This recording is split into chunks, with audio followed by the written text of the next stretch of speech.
Troy on Thursday. Questions for Coach Hudson? Can you take us back to that middle game? Sounded pretty crazy. Just the way we planned it.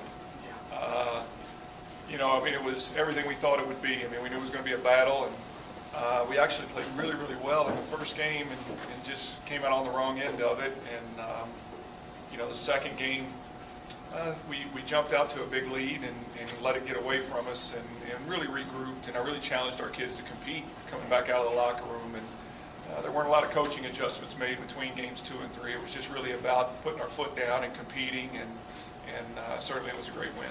Talk about the resiliency of this team. You lost 8 straight in the middle, down 2 in their house, Sun Belt title on the line. You girls come back. Talk about that. Well, you know what? They've been that kind of team all year. I've said since way back in preseason that this was a special group. And when you look at what we've done throughout the season, there's a lot of times when we've been down. We were down 2-0 to Arkansas Little Rock here in our own building. We were lost game 1 pretty decisively to Missouri on the road early in the year, and we're down pretty big in game 2. And this team just doesn't get phased. It's what makes them special. They're talented, but there's a lot of talented teams out there. And when you're 28-3 with the schedule that we've played, they've been in a lot of bad situations. They've been frustrated. They've been all those things, and they just really have that about them that keeps them playing. And we feel like we always have a chance to find a way to win.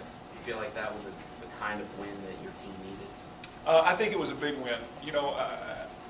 A lot of times when you know there's a real good chance we're going to see Middle Tennessee again in a week, and a lot of times you hear people talk about it's really hard to beat somebody that good twice in that short a period of time or whatever. But this was a situation where, because we had lost to them a few times in a row, that I thought our kids really needed it mentally to see that they could go down there and win in that atmosphere.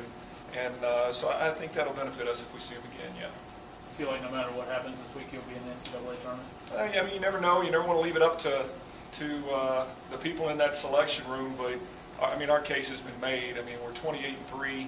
We were 25th in the RPI a week ago, and just beat a team in the top 50 on the road. And so I got to believe when the RPI comes out today, we'll be even higher. And no team in NCAA volleyball has been left out of the tournament with an RPI of 40 or better in 5 years. And so I can't fathom our RPI dropping below that, because I think we'll be in the high 20s or low 20s, I guess, if you will. And after this week, and so yeah, I feel pretty good that our body of work's pretty good. We're, like I said, we're 28-3. Our 3 losses come to the team that's 49th in the RPI, a team that's 19th in the RPI, and a team that's 12th in the RPI. And so there's not many holes in our resume, and so I feel really good about what we've done. We talked early in the season. You said for this to be a truly special season, WKU would need to do something it's never done before. Mm-hmm. Regardless of what happens down the line, you still feel like this season might be special? Well, it's been special, and I think we still got a lot to do, ahead of us. This team has been hungry to do things, Now, I've won several regular season championships throughout my career, but this group of kids, that's one thing that had eluded them. They've been to NCAA tournaments, they've won Sun Belt tournament championships, but I've always thought that it's much harder to win a regular season championship than it is to win a tournament, because, for a tournament you got to be good for 3 days. To win a regular season championship, you got to be good for 2 months, and and all the injuries and all the sicknesses and road trips and all those things, and so this was something that this team really wanted to do. And another thing that they've had their sights set on for a while is to advance in the NCAA tournament, and certainly we got to get there first, but we think we're built to succeed in postseason play, and so we're looking forward to that chance. Talk about the resiliency of your team. What kind of mental advantage will that give you over some of the opponents that you play? Well, again, I think what we established a long time ago with this team is that they think they can win. And, I'd like to sit here and tell you about all these great adjustments that I made between games 2 and 3 down in Murfreesboro, but it just simply wasn't the case. It was just a matter of this team continuing to believe in themselves and putting their foot down and competing. And, I know going to the match that we bring a good talent level, but more importantly, I know going into every match that our kids are going to think they're going to find a way to win. And boy, that's hard to capture sometimes as a coach, and that's what gets you to a 28-3 season. Do you worry about complacency at all, knowing that you've pretty much wrapped up an NCAA tournament? No, I don't think so. I think this team's hungry to do things. Now, do I think we're going to go down there and roll through the Sun Belt tournament? No, there's some really good teams down there. I mean, we're looking at potentially having to play the host institution in the semifinals on their home court if we advance, and then match up again with a Middle Tennessee team that's been a thorn in our side for a long time, and so but this we'll play well. I do believe that. I do believe that we will play well when we go down there, and so a team's going to have to beat us, and if they do, then they deserve to be the conference champions. I know you've had a lot of great teams. How does this one stack up to the rest of the coaches? Boy, that's a good question. We've had some really good ones.